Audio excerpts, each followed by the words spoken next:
So I have with me here tonight, guys, Joe Vestano here to talk about Michael Cimino. Hello, folks. All right, often ridiculed, often bashed, often once praised. Cimino is Yeah, one of those other guys, kind of in the long line of Francis Ford Coppola types, making his own kind of epics on his own, sometimes on his own dime. yes, and I'd put him up there too with Coppola. Eh, I mean, there's so many contrasts. I mean, he's using a lot of the same cinematographers. He did The Sicilian, which is also like The Godfather based on a Mario Puzo thing. He does Yeah, so many underseen movies like Thunderbolt and Lightfoot and Year of the Dragon. Just half the time he's script writing, and yet for the most part, people will often just associate him with only Deer Hunter and Heaven's Gate. right. Yeah, Thunderbolt and Lightfoot is a forgotten gem. It was actually the first Clint Eastwood movie I ever saw. I was like 12 years old. So my first glimpse of Clint Eastwood was as a hair slicked back preacher in a small church. I'm like, who is this guy? Nice. And then I think Cimino had a thing for 59 Cadillacs because that scene where the black caddy drives up to the church and just makes a U-turn and it's just the wideness of the screen. You're kind of looking at it through the wheat fields, and it looks like one of those cars that's in a Rocky and Bullwinkle cartoon. And I just love that staging.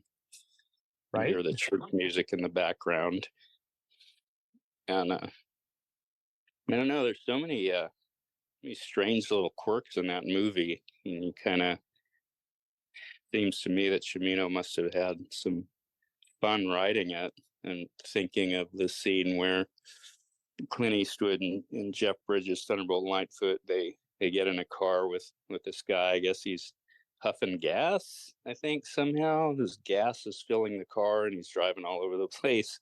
And finally, I think doesn't wreck the car, but almost wrecks it. Comes to a stop, and reaches, opens up the trunk, and there's just rabbits in there, like I don't know, 20 rabbits, and he's got a gun, and he's about to shoot him.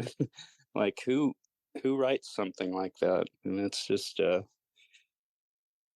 crazy little quirk. Quirk is definitely the way to put it.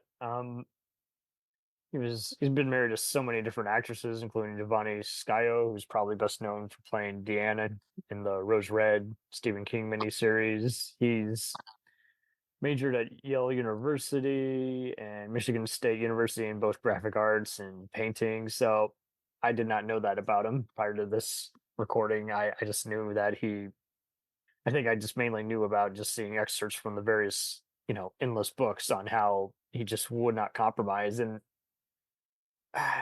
there's so many Well, other far worse filmmakers who are known for being assholes, and I don't understand why he gets, you know, thrown into that whole thing when he's got a vision, but he's just very opinionated. But I think that's way different than someone who's just, like Bryan Singer abandoning their movie halfway through, or yeah, right. Um, well, did you have you had a chance to see some of his commercials? Like there's one called "Take Me Along" he did for, I forget the airlines, maybe it was United. It's just it's just something else. no, I mean, I had no idea, but I heard he'd done ads, but that's awesome. well, that's the only one I can find on YouTube, and the guy had. I mean, it's unlike any other commercial I could think of from the era. It was beautifully shot, expertly staged, really imaginative. Um, about why Cimino was hated. I mean, it was just kind of like he just became the whipping boy for so many things. I mean, I saw how Oliver Stone was working on a project with them, and he found him too difficult to work with, which is just so ironic because he scripted his other movie, Year of the Dragon. And I just find that so funny, as Oliver Stone has no shortage of opinions. Right. Well, I wouldn't know what it'd be like working with Oliver Stone, but I wouldn't consider that a day at the beach either. No, he But claimed in 2002 he had 50 scripts written total. I'm like, what? wow. Yeah, I forget what I was gonna say, but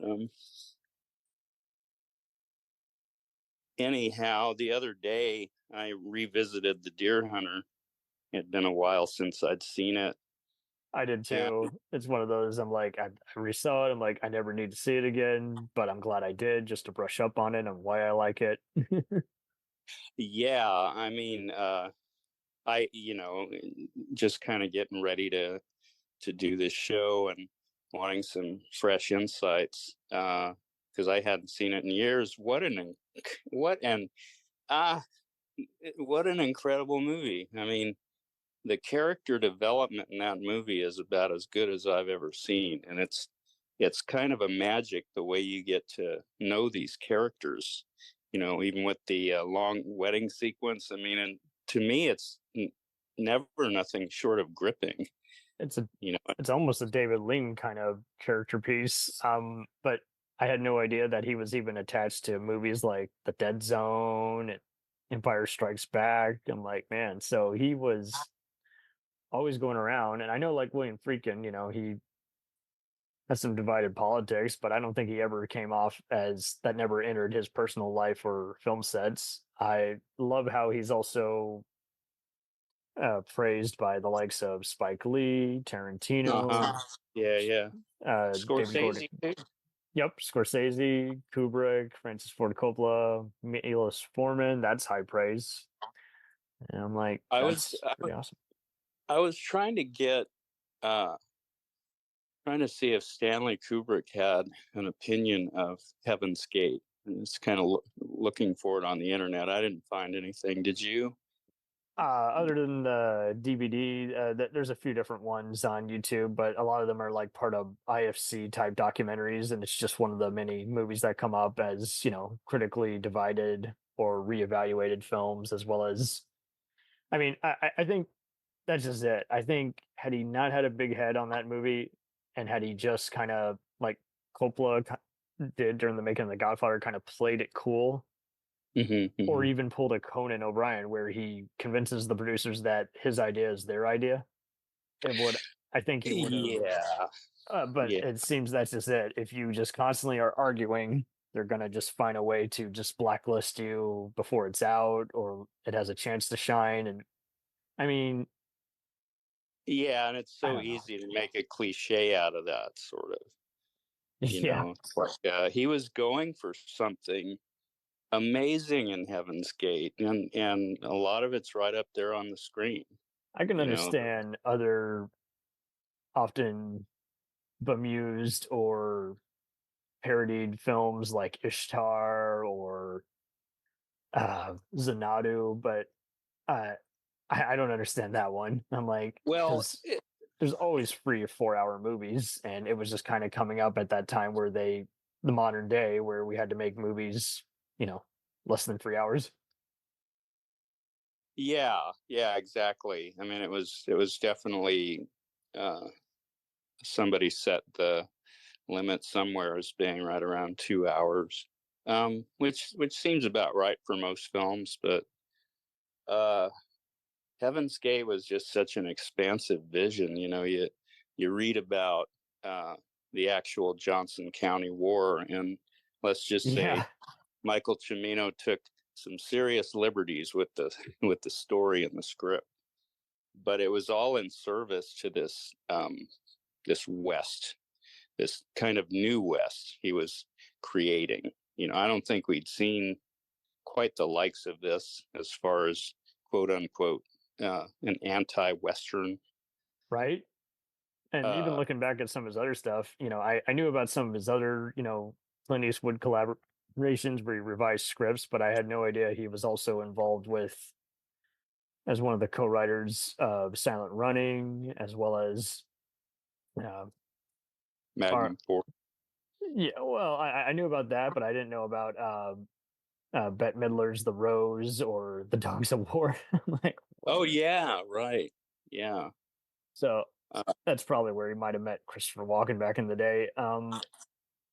I can pretty much get through most of his movies. It's really just Desperate Hours is a like it or hate it, but yeah, Sun Chaser is very indecipherable, and I've tried a few times on that one, and it's just well, kind of I have, yeah, I tried about 5 minutes of that one, and I just couldn't go there. Um, it has a and great cast and everything, and it's just always one of those that just kind of leaves me cold, and I don't think it's meant to do that. I'm just like, this should be interesting. I just don't know what's going well, on. I was afraid of what I might see. I didn't what the little bit I saw of it didn't really even look professional necessarily.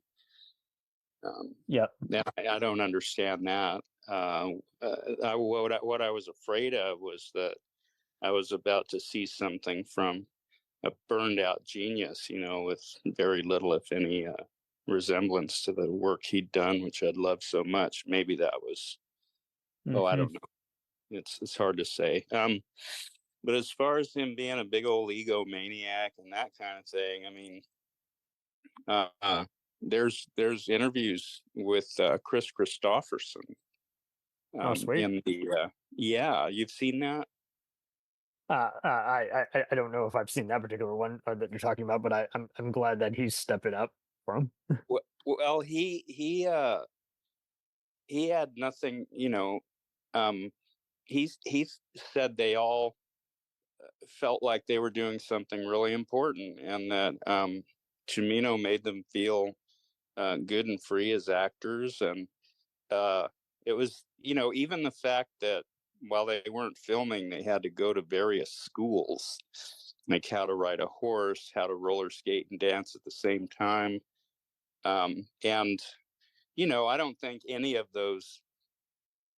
Uh, I don't know if any of those folks would repeat it if they could, but Oh, hell no.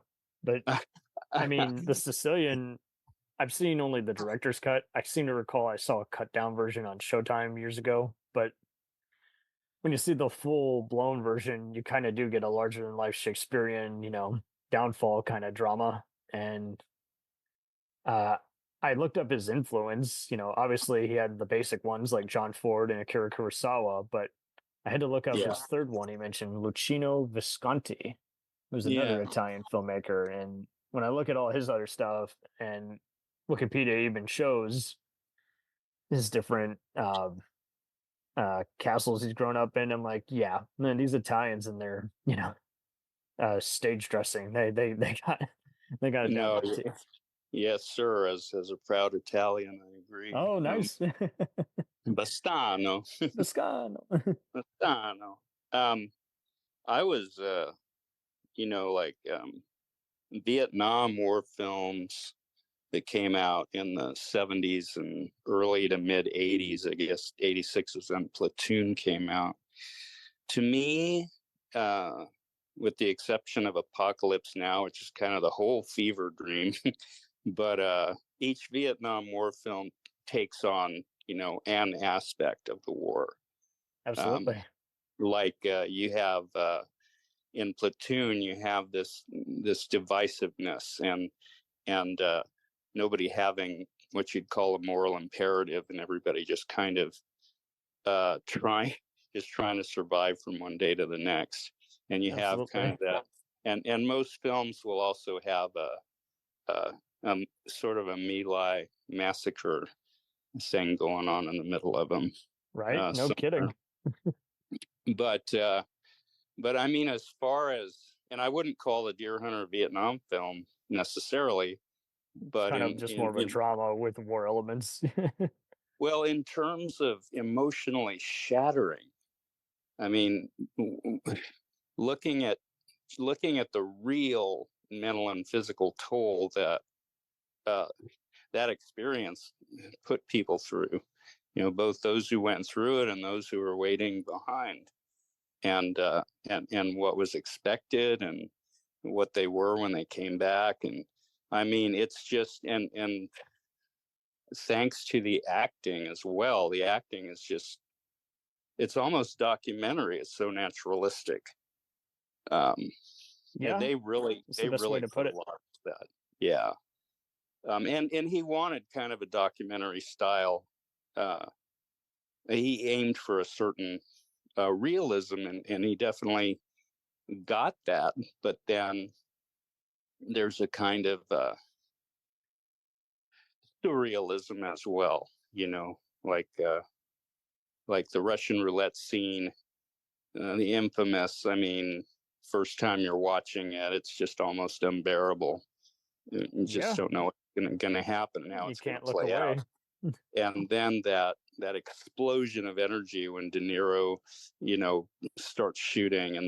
And I remember seeing it in a theater when it came out, and just the tension and release of that moment. A rare mix of visual. It is almost like a Black Hawk Down, Saving Private Ryan moment. But he I'm sorry. Yeah, no, it's just interesting. It's like if this were, this is the kind of violence where, if this movie were an exploitation film, it would feel gratuitous and everything. But because the intent is so clear, it's very clear. And war movies are like some of the few where you can escape with just graphic violence without getting an X rating. It's really got to.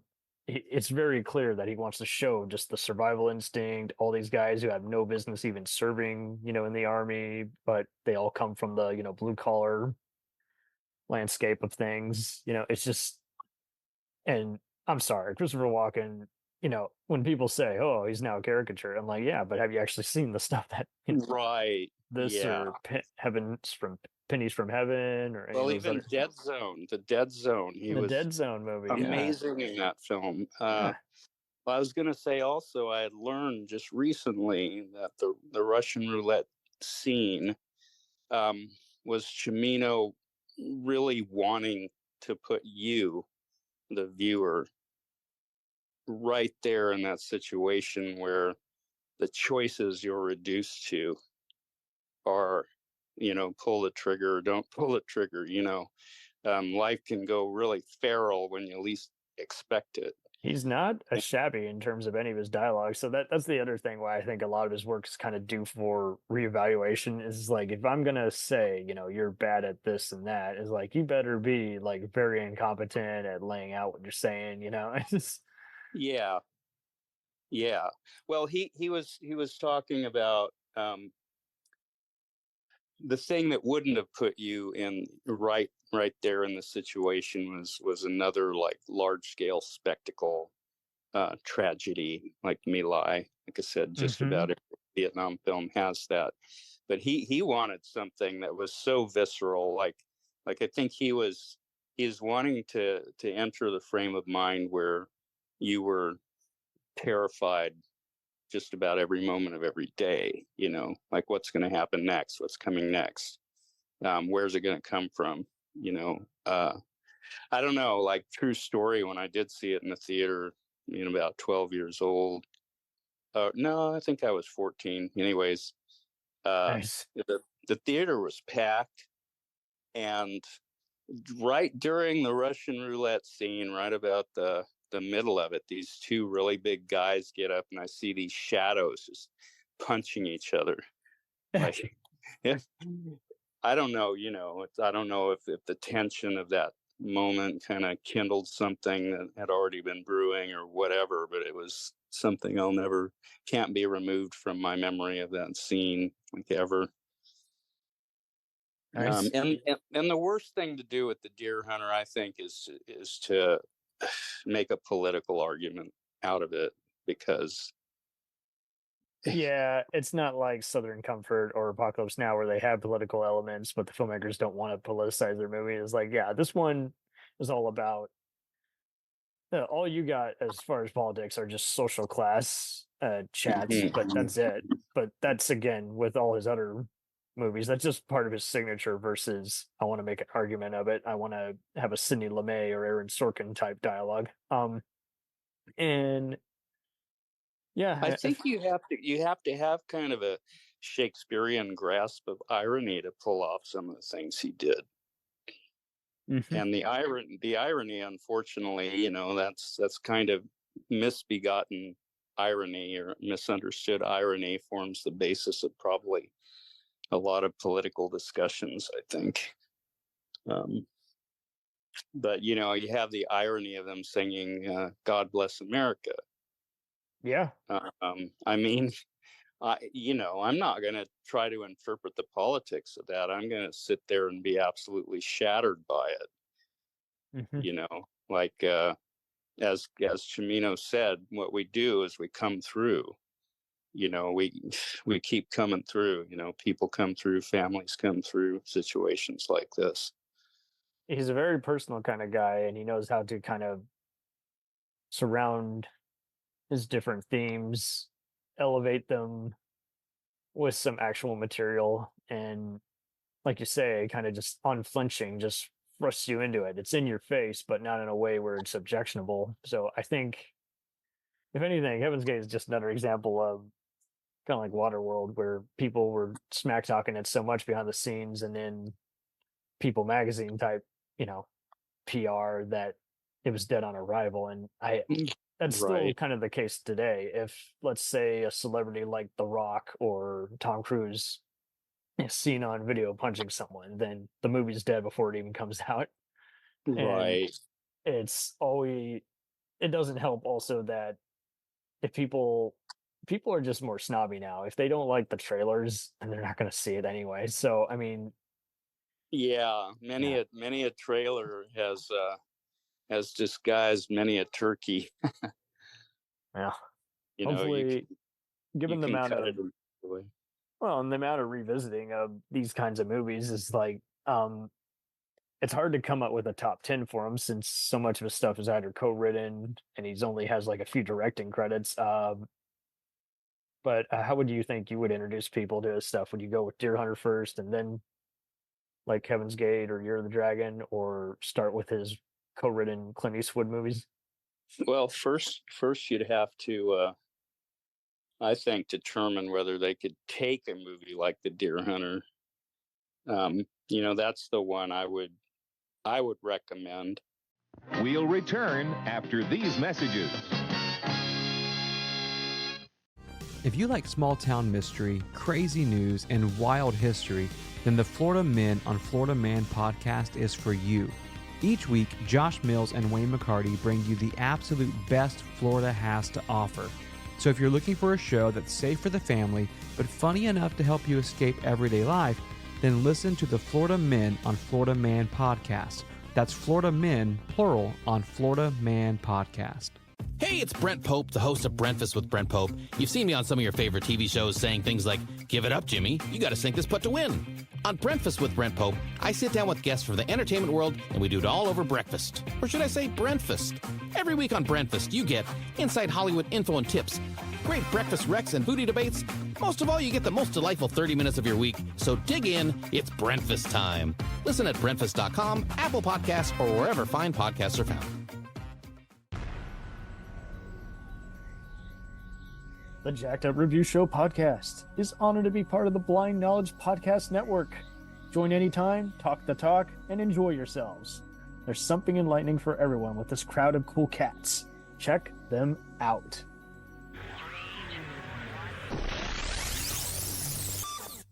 I think it is the best of the three that I know of. Even for I the haven't actors watched- themselves. I mean, Meryl Streep and De Niro. But yeah, I know what you mean.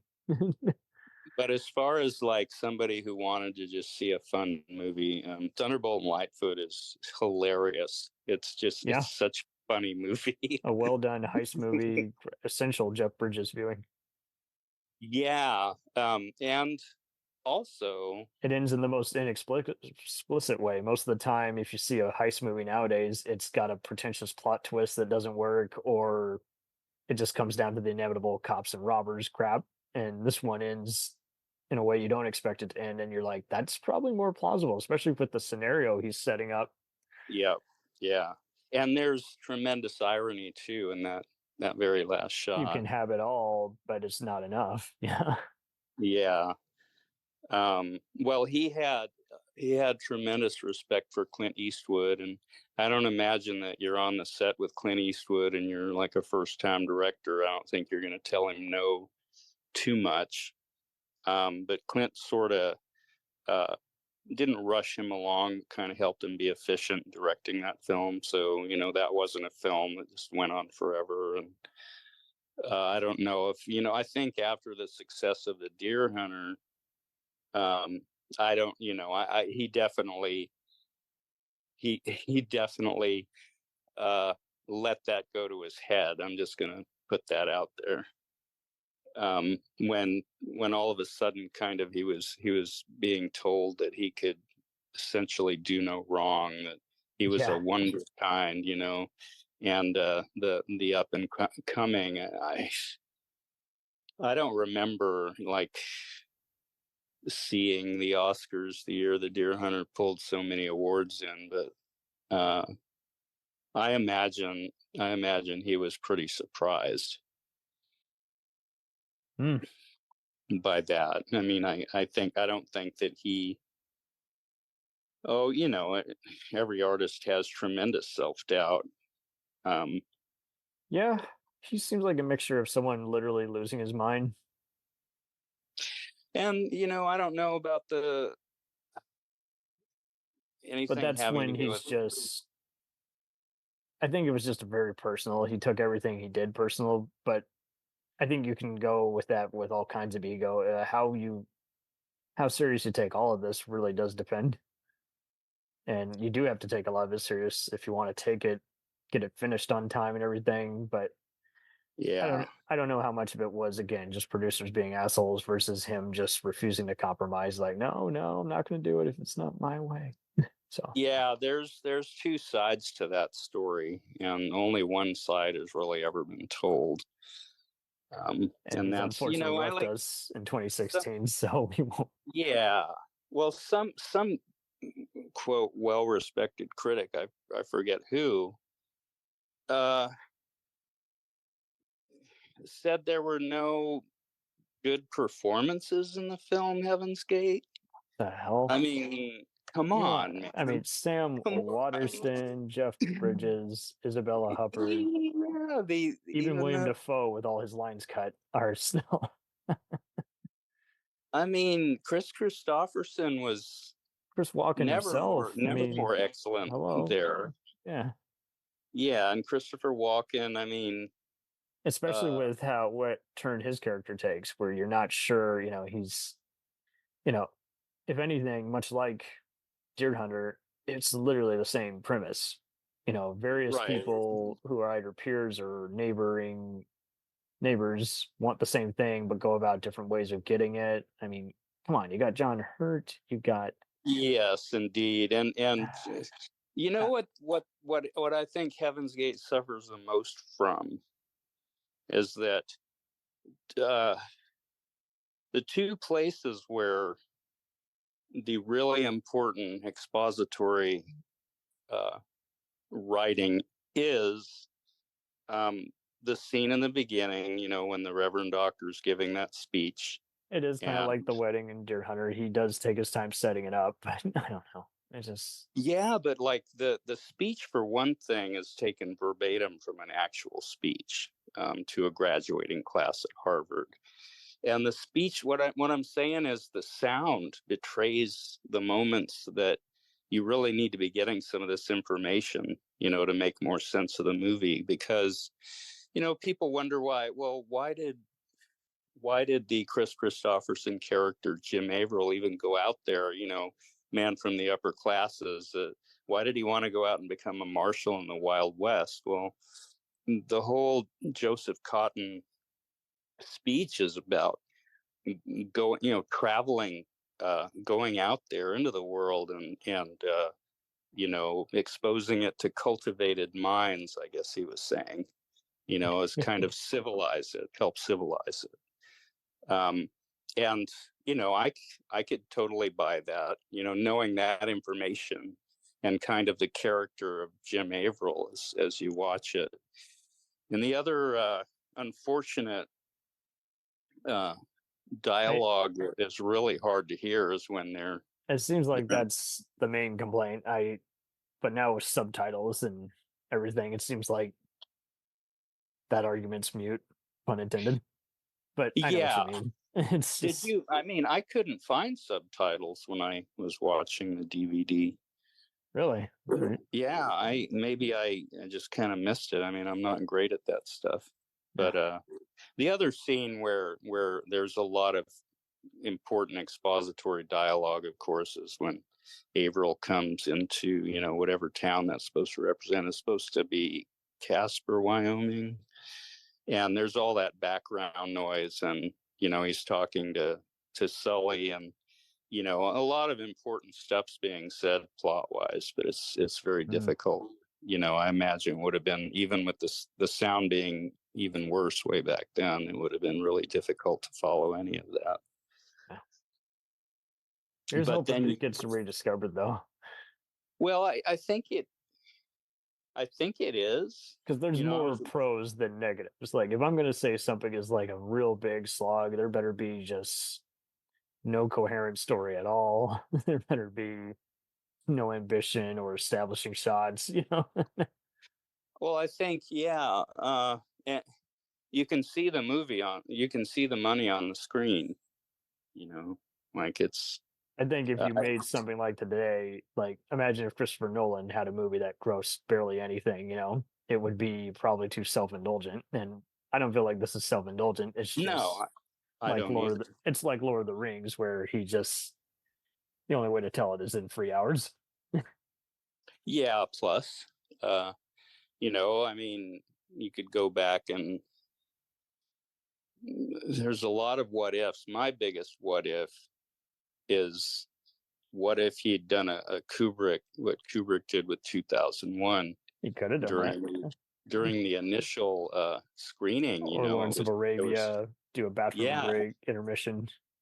Yeah, well, it was 2001 was bombing at the box office because the critics didn't, gave their non-blessing and spoke about it being like coloring outside the lines, something they couldn't understand, the movie structure.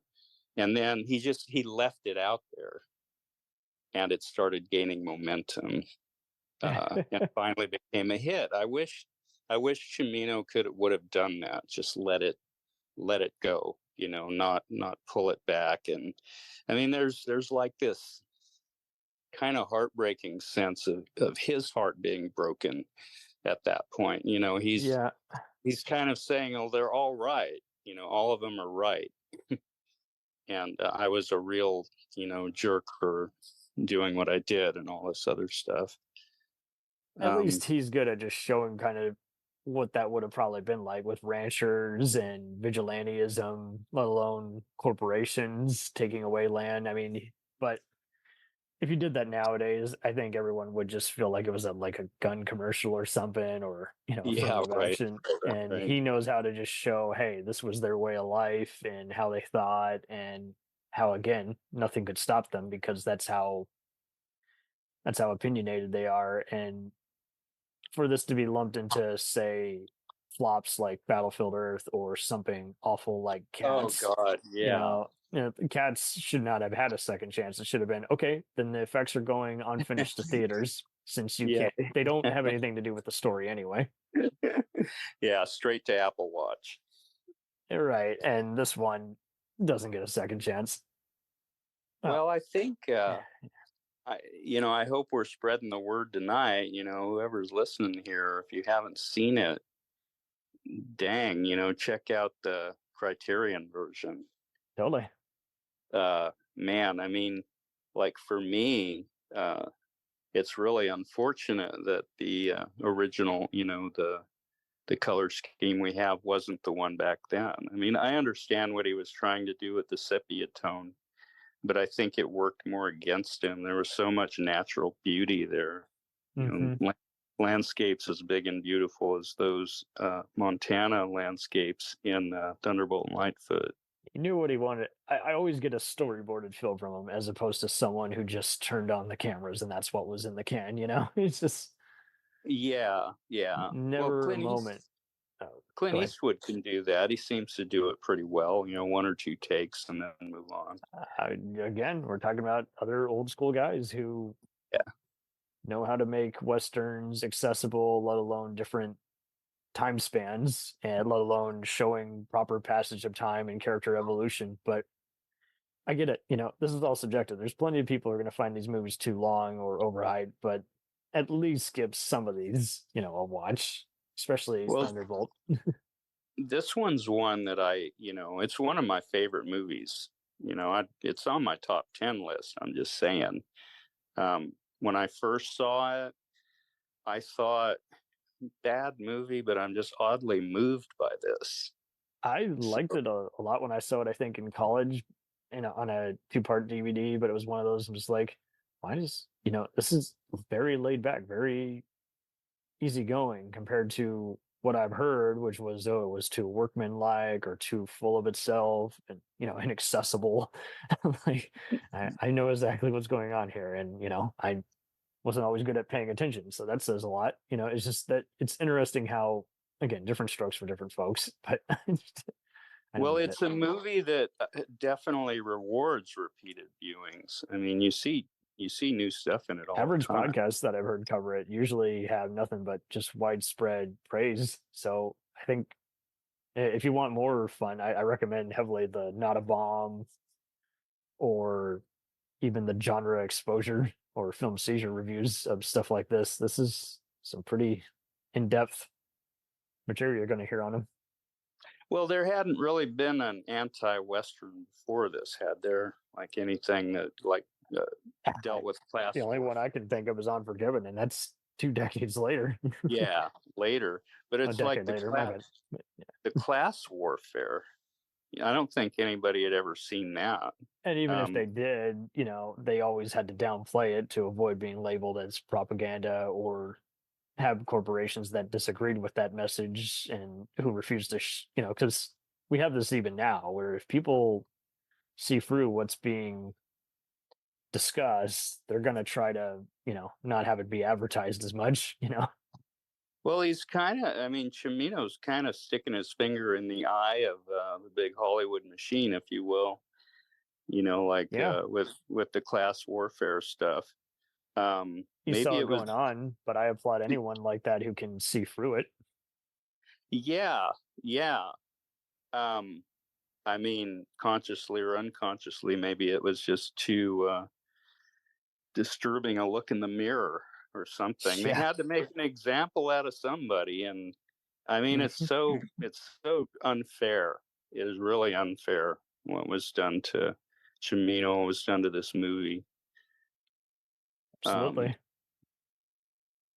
Yeah, well, I think the thing that moved me the most when I saw it the first time, the image that I couldn't get out of my head, was the one where you see the immigrants, big, kind of line of them walking on the dirt road. They're coming out, to their land. They're out of the city and they're carrying suitcases, and there's this really big kind of wagon that you see with these big wheels on it, and the lighting and the way that thing's put together like a painting, the light that they captured that in is just gorgeous.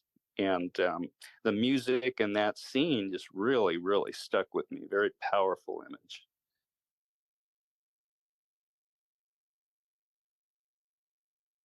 No, I think that pretty much sums it up, because this is a man who values integrity and different cultures implementing together, blending in with each other, standing up for themselves.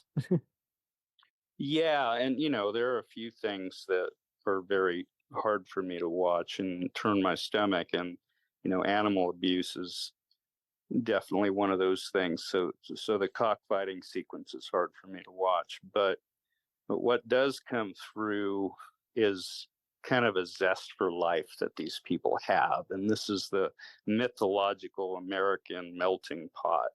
This is like, they like to say that this country is so diverse, and it is, but it's quite segregated also, and it's quite class is a really big thing here. I don't know. It's like, I can't think of any. Well, I don't know. When you look at films like Billy Wilder film, yeah, it'll come to me when I least expect it. Sunset Boulevard. You have that situation where the writer's definitely taking some serious pot shots at Hollywood in that system and just kind of reveling in it. Mm-hmm. Perhaps you have the same thing going on politically with Heaven's Gate, but not funny, ha. Yeah. I mean, if I'm going to talk about something that's the worst movie of all time, I would just call it, a disappointment. It's not a movie. I make fun of all kinds of Mystery Science Theater, Joe Bob, Elvira worthy movies. It's too long to riff. And even if I did, like, for it to be half successful, it's just like, that's good enough. That would not be anywhere near any of these other movies that just have bad visual effects, incomprehensible plot, and, miscastings. Well, and any good elegiac Western is a slow film, I think. Like Generally Once Upon a Time in the West, Pat Garrett and Billy the Kid. There's definitely some Peckinpah and Sergio Leone here, but like you say, it's using those elements and then reinforcing them as the anti-Western. We pretty much summed it up for everyone, though. It is definitely, many of his movies are all very powerful narratives. It's just, you got to find 4 hours to sit down and watch them instead of just say, well, what does the film history book tell me? Yeah, you can catch it on the big screen, and at least in Austin, Texas, where I live. Oh, nice. Yeah. I'm a Dallas guy myself, so yeah, if it's at a Draft House or Angelica Theater or Magnolia, just go for it. Yeah, for sure. Just give it a chance.